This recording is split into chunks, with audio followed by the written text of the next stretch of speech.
ఈశ్వరీబాయి జీవితం నేటి తరానికి స్ఫూర్తి. తెలంగాణ తొలి దశ ఉద్యమంలో ఆమెది ప్రముఖ పాత్ర. సీఎం రేవంత్ రెడ్డి మంత్రివర్గంలో గీతారెడ్డి లేకపోవడం లోటేనని వాక్య. ఏం లోటు లేదు కానీ ఈశ్వరీబాయి జీవితం నేటి తరానికి స్ఫూర్తి 100%.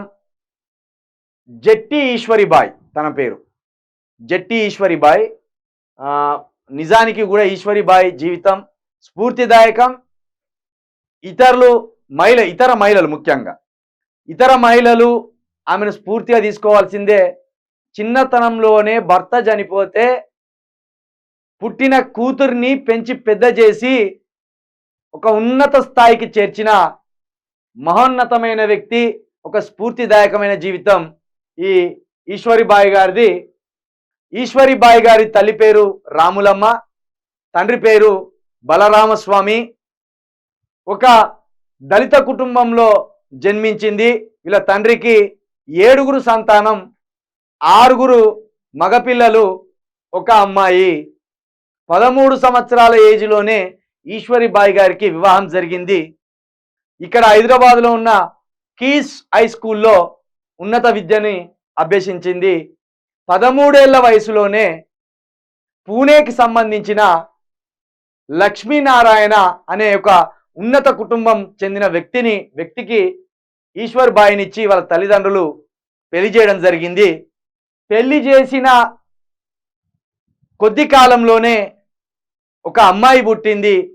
అమ్మాయి పుట్టిన 2 సంవత్సరాలకే ఈశ్వరీబాయి గారి భర్త మరణం చెందడం జరిగింది. పసి పిల్లని ఎత్తుకొని పూణే నుండి మళ్ళీ హైదరాబాద్కు తిరిగి వచ్చి పుట్టింట్లో కూర్చున్నది.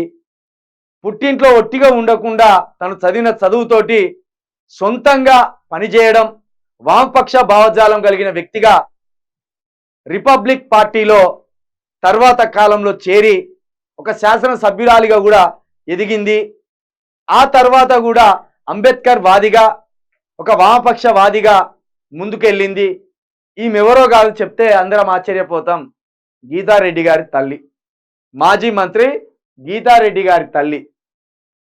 గీతారెడ్డి గారిని ఉన్నత విద్య చదివించి ఒక డాక్టర్ను చేయడంలో ఈశ్వరీబాయి గారి పాత్ర అమోఘమైనది.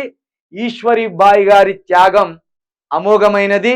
తొలి దశ ఉద్యమం 1969లో తెలంగాణ ఉద్యమం సాగినప్పుడు ఒక ముఖ్య పాత్రను పోషించింది.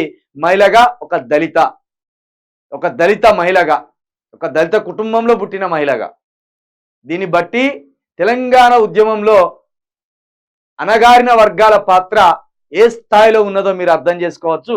నిజంగా ఈశ్వరీబాయి గారి జీవితం నేటి మహిళలకు స్ఫూర్తిదాయకం. మహిళలు సొంతంగా సంపాదించే స్టేజ్ని కలిగి ఉండాలి. వాళ్ళ కాళ్ళ మీద వాళ్ళు నిలబడి, ఎవరి కాళ్ళ మీద వాళ్ళే నిలబడతారు కానీ సొంత కాళ్ళ మీద నిలబడతలేనా అన్నాడు కాదు. భర్త లేకపోయినా జీవనాన్ని కొనసాగించే స్థితిలో ఉండాలి. అంటే చదువుకోవాలి. చదువు అందిందంటే ప్రతి ఒక్కరికి ఆర్థిక స్వతంత్రం వచ్చిందంటే ఒకరి మీద ఒకరు ఆధారపడి జీవించలేని పరిస్థితి ఉంటుంది. దానివల్ల ఈశ్వరీబాయి లాంటి వారు ఈ సమాజంలో ఎదుగుతారు. ఇది మొత్తానికైతే గీతారెడ్డి గారి తల్లి గారు. వీళ్ళు నిన్న ఆ తల్లికి సంబంధించి స్మరించుకోవడం జరిగింది. ముమ్మాటికి ఆ తల్లి స్ఫూర్తిదాయకమే. 2 రోజులు వానలు, ఇవాళ 7, రేపు 3 జిల్లాలకు ఎల్లో అలర్ట్. వర్షాల ప్రభావంతో టెంపరేచర్లు తగ్గే అవకాశం. రేపు ఇవాళ 3 జిల్లాల్లో రెడ్ అలర్ట్, ఎల్లో అలర్ట్ ఉన్నదట. మొత్తానికి వర్షాలు వచ్చే అవకాశం ఉన్నట్టు కూడా ఇక్కడ చీకటి పేపర్ రాసుకొచ్చింది.